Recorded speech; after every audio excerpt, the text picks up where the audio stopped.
So, good evening. Today we are going to cover part 4 of Megilat Ruth. So, we are going to talk about um, Ruth and Orpah. Uh, Chilion, who was the youngest of the two children of Naomi, he married Orpah, and Machlon, who was the oldest, he married Ruth, who was the youngest. So Ruth was younger than Orpah, and her husband was older than Orpah's husband. The two sons got married to these two women from Moav. Some Chachamim say they converted them, but they got married after their father passed away. The mother was not happy with that. She complained. She tried to stop them, but the two of them went ahead and married these two women. As we learned previously, that Ruth, her name really was not Ruth. Her name from home was Galit. And Chachamim tell us if we take the word Ruth and we read it backward, so Ruth is Resh Vav Tav. But if we read it backwards, so it's Tav Vav Resh, which gives us the word Dav. A dar represents, symbolizes purity. And that's how Ruth was. After Elimelech died, Naomi was comforted by at least she had her two sons who were still with her. But once they died, she really could not find any comfort. Her pain was so big. She had lost her husband.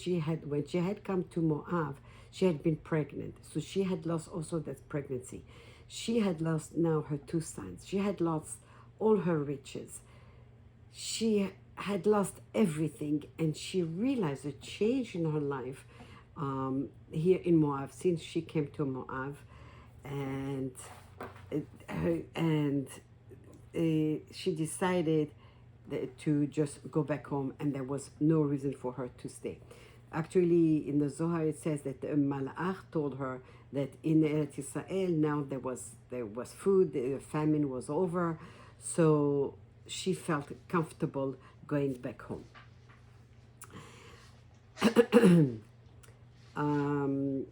When Naomi decided to leave Moab, she did not want to discuss it with her two daughters-in-law, even though she had a very good relationship with them. But she was afraid that if she would tell them she wants to go back home, they would try to tell her to stay and not leave Moab. And she also didn't want any of her neighbors to know about it, because she thought to herself, they're going to want to make a party, they're going to want to do whatever it is, send her away. She didn't want any of it.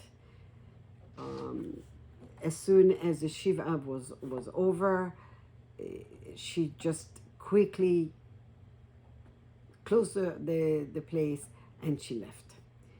It's only later that she told her daughters-in-law on the way that they were going to walk to Eretz Israel. She was going to walk to Eretz Israel, and she told them to go back home because she had nothing else for them to offer to them.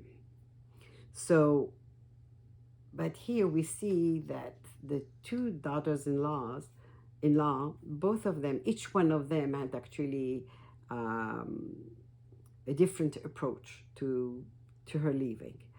Orpah, out of politeness, she kept on walking with her mother-in-law, but though it is true that she did love her mother-in-law.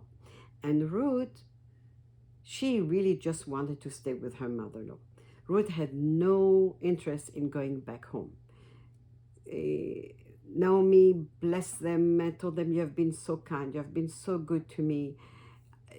I just wish you for you to have good husbands, go back home, and to have a good life. Hashem should change your mazal to a better one, since they were widows and without children.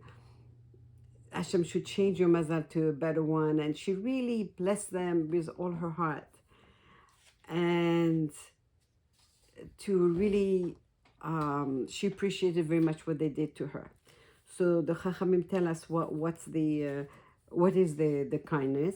That number one, they were the ones who bought the shrouds to bury their husbands, and they also paid for the burial. And number two, they gave Naomi their part of the ketubah. So Naomi had everything from the ketubah was left given to her.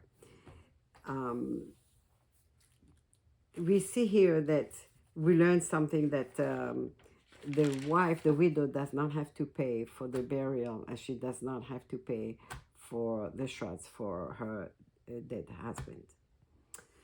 So, as a reward for Orpah, we know that whatever we do, Hashem never lets anything pass by, whether it's a good deed or a bad deed. So, Orpah, as a reward for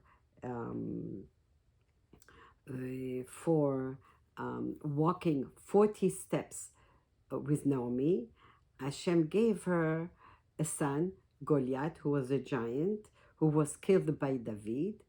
He was supposed to be killed at a certain time, but Hashem prolonged his life by 40 days, and David killed him then.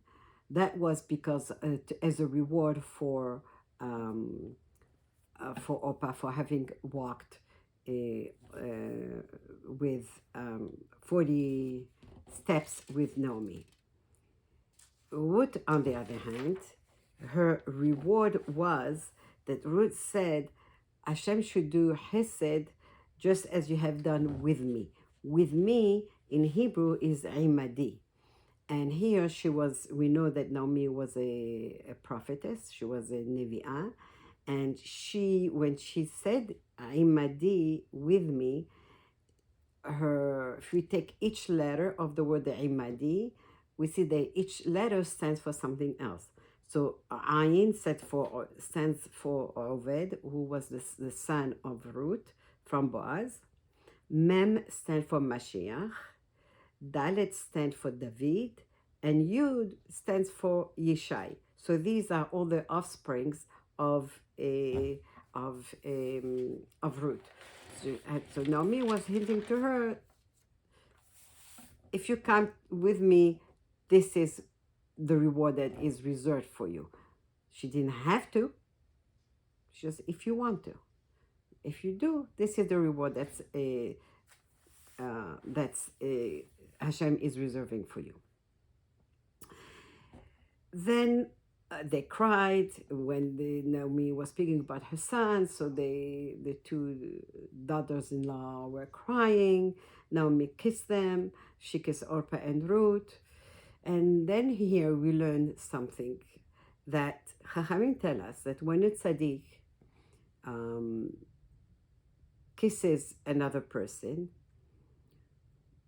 and that person is a good person, has a good neshama, so it awakens the purity that is in that neshama, the kedusha that is in that neshama.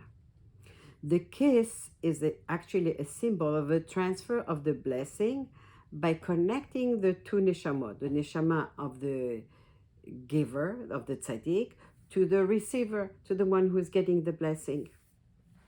However, if the person is not pure, then the kiss from the tzaddik draws away, like pulls away whatever sparks of kedusha there is in that person, pulls away all of it, all of that kedusha. So when Naomi kissed Orpah,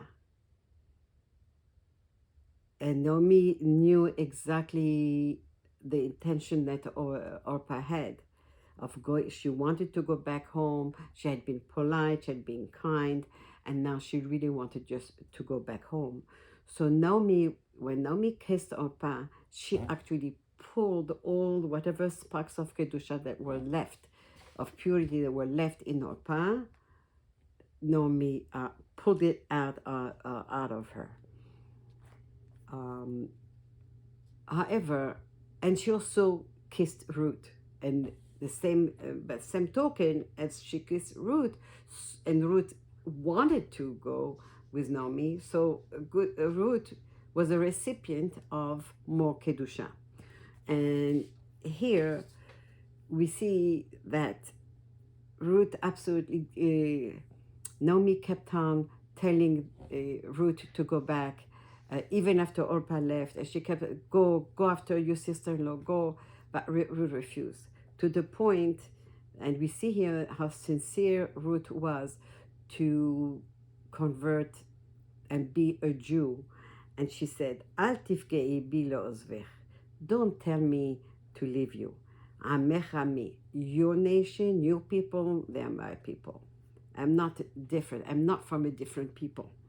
Ubasher talini alin, wherever you sleep, I'll sleep. It means that wherever it is kosher, the place is a good place for sleeping, I also will be sleeping there.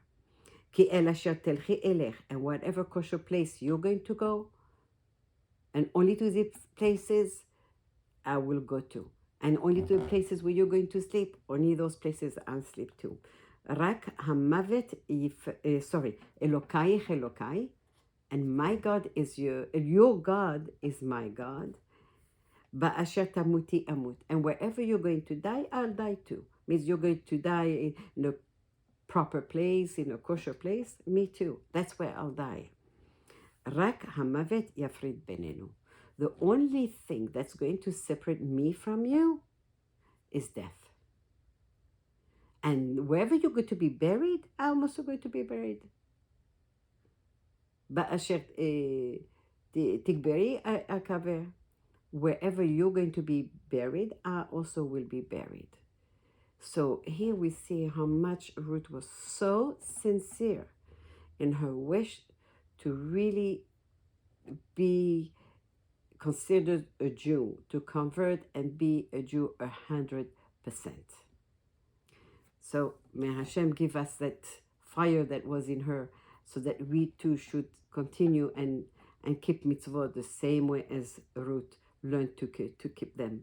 And Hashem should bless us all, especially in these days that are so special now before Shavuot. Hashem should bless us all with bracha and hatzlacha and parnasa and briut and zivugim and nachat. And Hashem should listen to our prayers letova.